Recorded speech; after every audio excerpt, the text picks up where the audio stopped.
दे सलामी इस तिरंगे को जिससे तेरी शान है, कभी ना झुकने देना इसे जब तक दिल में जान है। जी हाँ, आज बात तिरंगे की, उस तिरंगे की जिसके लिए कई लोग अपना जीवन अपना जान सब कुर्बान कर दिए हैं। वो तिरंगा जिसके लिए शहीद आजम फांसी पर चढ़ गए हैं। वो तिरंगा जिसके लिए आजाद खुद को गोली मार लिए। वो तिरंगा जिसके लिए गांधी अपने पूरे जीवन को कुर्बान कर दिए। वो तिरंगा जिसके शान के लिए आज भी सारे लोग सरहद पर तैनात खड़े हैं। आज भी पूरा ये मुल्क और मुल्क के वासी इस तिरंगे के शान के लिए एकजुट खड़े हैं।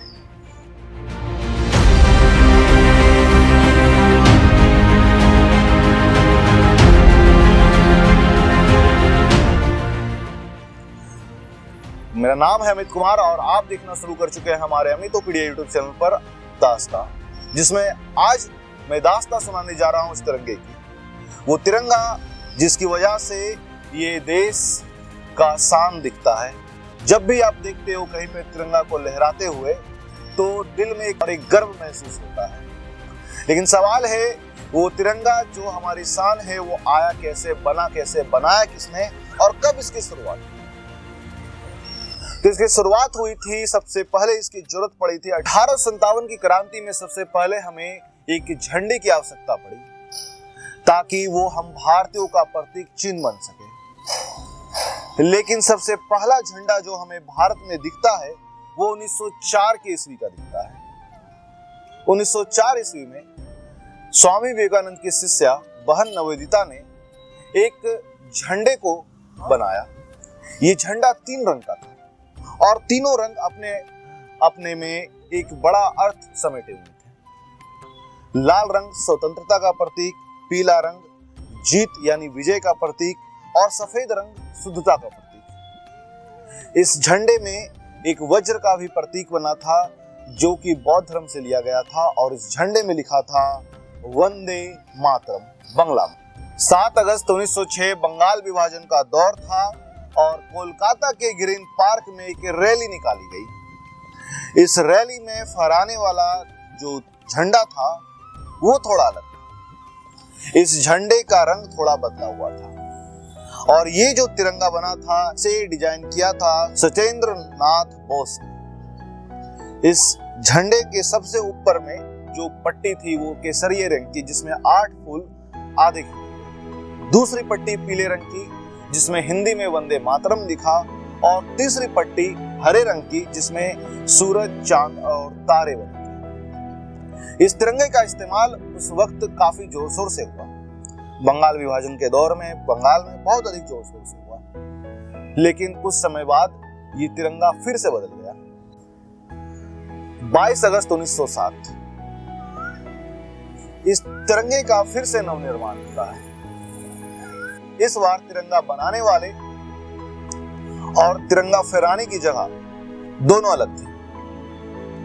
इस बार विदेशी धरती में तिरंगा फहराया जा रहा था और तिरंगा को बनाने में जो सबसे अहम योगदान हमें दिखता है वो भारत की एक महिला स्वतंत्रता सेनानी मैडम भिकाजी रुस्तम कामा के द्वारा दिखता है, जिन्होंने विदेशी धरती जर्मनी में इस तिरंगे को फहराया था। जर्मनी के स्टुटगार्ट में हुई दूसरी इंटरनेशनल सोशलिस्ट कांग्रेस में इस झंडे को फहराने का ऐलान किया गया और फहराया भी गया। इस बार थोड़ा सा रंग रूप में परिवर्तन आया। जो ऊपरी पट्टी पहले केसरिये रंग की हुआ करती थी वो अब हरे रंग, जिसमें 8 कमल के फूल जो आधे खिले हुए थे, जो 8 प्रांतों के प्रतीक थे। बीच वाली पट्टी पीले के बजाय अब केसरिया रंग जिसमें वंदे मातरम सफेद रंग से और हिंदी में लिखा हुआ और आखिरी पट्टी हरे के बजाय लाल रंग की जिसमें चांद और सूरज बने हुए थे। इस तिरंगे का निर्माण मैडम भिकाजी कामा, वीर सावरकर और श्याम जी कृष्ण वर्मा ने मिलकर किया था। प्रथम विश्व युद्ध के दौरान बर्लिन कमेटी फ्लैग के नाम से भी इसे मशहूर किया गया और ये काफी समय तक चला। लेकिन आगे के दौर में परिवर्तन आया और इस बार फिर इस तिरंगे में एक और परिवर्तन हमें देखने को मिलता है। अब दौर था 23 अप्रैल 1916, होम रूल लीग मूवमेंट चलना था और जिसे चलाने का पर जोर दे रहे थे बाल गंगाधर तिलक और एनी बेसेंट। लेकिन पूरे भारतीयों को अंग्रेजों के खिलाफ इस आजादी की लड़ाई से जोड़ने के लिए उन्होंने अपना एक तिरंगा बनाने का फैसला लिया, या यूं कह ले अपना एक झंडा बनाने का फैसला लिया, और बनता है एक नया झंडा, एक देश का एक नया प्रतीक चिन्ह। इस झंडे को होम रूल लीग मूवमेंट में काफी पुरजोर तरीके से इस्तेमाल किया गया। 1917 में कांग्रेस के अधिवेशन में पहली बार इस झंडे को लहराया गया था। इस झंडे में ब्रिटिश यूनियन जैक, सप्तऋषि के पैटर्न में बना हुआ तारे का डिजाइन, उसके अलावा चांद, तारा और कुछ पट्टियां लाल और हरी रंग की भी शामिल थी। तिरंगे के कई रंग बदले, लेकिन अब तक ये तय नहीं हुआ कि किस झंडे को, किस तिरंगे को राष्ट्र का प्रतीक माना जाए। और इसे देखते हुए आंध्र प्रदेश के रहने वाले पिंगाली वेंकैया झंडे को बनाने में जुटे। वेंकैया 5 वर्षों तक 30 से भी अधिक देशों के झंडे का अध्ययन किए और उसके बाद गांधी जी के सामने खुद के द्वारा बनाया गया एक झंडा पेश करते हैं, जिसमें केवल 2 ही रंग था, लाल और हरा, और बीच में बना था एक बड़ा सा चरखा। लेकिन गांधी जी को ये पसंद नहीं आता है, वो बोलते हैं इसमें सफेद रंग भी जोड़ो। और अब जो दूसरा झंडा बनता है उसमें था सफेद, हरा और लाल, इस 3 रंग का एक झंडा जिसमें बना था एक बड़ा सा चरखा। इस झंडे को भी आम सहमति नहीं मिल पाई और सहमति मिल भी नहीं पा रही थी, बाकी लोगों से भी नहीं मिल पा रही थी। तब जाकर के 2 अप्रैल 1931 को ऑल इंडिया कांग्रेस कमेटी की तरफ से एक समिति बनाई जाती है। एक समिति का गठन होता है जिसका काम था देश के लिए तिरंगे का निर्माण करना, देश के लिए झंडे का निर्माण करना, जिसमें कुल मिलाकर 7 लोग थे। Pandit Jawaharlal Nehru, Sardar Vallabh Bhai Patel, Maulana Abdul Kalam Azad, doctor Pattabhi Sitaramayya, master Dara Singh, doctor NS Badhikar और डॉक्टर बालकृष्ण कालेलकर। और ये सभी मिलकर के 1931 के कांग्रेस के बैठक में पिंगाली वेंकैया ने राष्ट्रीय ध्वज का नया डिजाइन पेश किया, जिसके में सबसे ऊपर में था केसरिया, साहस का प्रतीक, बीच में था सफेद जो सच और शांति का प्रतीक, और नीचे में था हरा जो था विश्वास और समृद्धि का प्रतीक, और उसके बीचों बीच सफेद रंग वाले पट्टी में बना हुआ था चरखा जो था आर्थिक विकास का प्रतीक।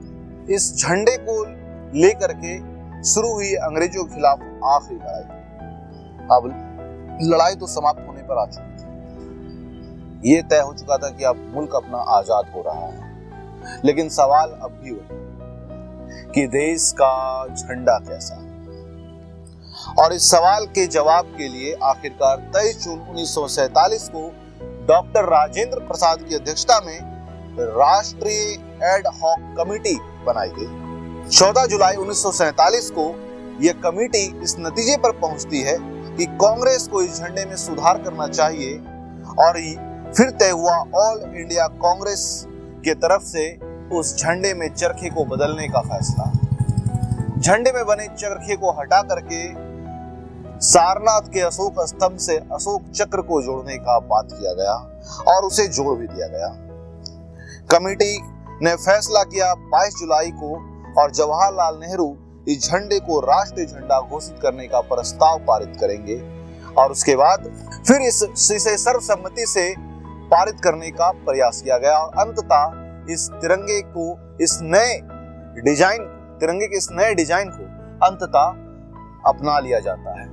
तिरंगे का इतिहास तो हम लोग जानते हैं, तो अब क्यों ना और भी बातों को जान लिया जाए। हमारा जो ऑफिशियल फ्लैग होगा वो शुद्ध खादी का बना होगा, पहला नियम। दूसरा, 2001 से पहले तक ये नियम था कि केवल 15 अगस्त और 26 जनवरी को ही कोई आम भारतीय नागरिक तिरंगा फहरा सकता है।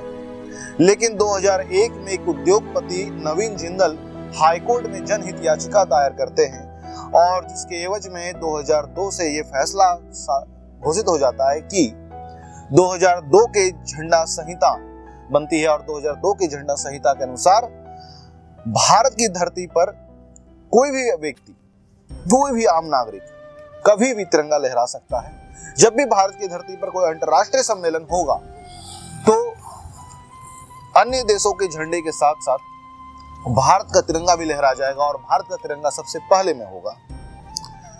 एक और नियम यह है कि फ्लैग होस्टिंग के दौरान झंडे में केवल फूल ही लपेटा जाएगा, अन्यथा और कुछ भी नहीं, और कुछ भी झंडे के ऊपर लिखा नहीं जाएगा।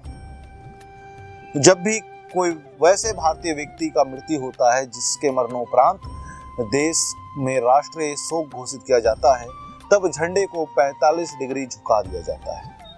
हाल ही में लता मंगेशकर के मरणोपरांत भी इसी तरीके से देश में हमें झंडे को 45 डिग्री में झुकते हुए देखा गया। लेकिन ये भी एक बात है कि अगर ये घटना उस दौरान हुई हो जिस दौरान 26 जनवरी या 15 अगस्त या 2 अक्टूबर या तो फिर राष्ट्रीय ध्वजा सप्ताह यानी नेशनल फ्लैग वीक हो, जो कि 6 अप्रैल से 13 अप्रैल के बीच का होता है, तो उस दौरान तिरंगे को नहीं झुकाया जाएगा किसी भी कीमत पे। तो ये सारे कुछ नियम कानून थे। उम्मीद है आपको हमारी ये कहानी और झंडे की ये दास्तां, तिरंगा की ये दास्तां आप सबको काफी पसंद आई होगी। तो इस वीडियो को लाइक कीजिए, शेयर कीजिए और सब्सक्राइब कीजिए, बेल आइकन पर क्लिक कीजिएगा जोर से। और अगर आप चाहते हैं कि इस तरह से और भी वीडियो देखते रहें और हमें सपोर्ट करना चाहते हैं, तो हमें सपोर्ट करने के लिए बस आपको एक काम करना होगा, इस वीडियो को अधिक से अधिक शेयर करना होगा। तो मिलते हैं अपने अगले वीडियो में, तब तक के लिए जय हिंद, जय भारत, वंदे मातरम।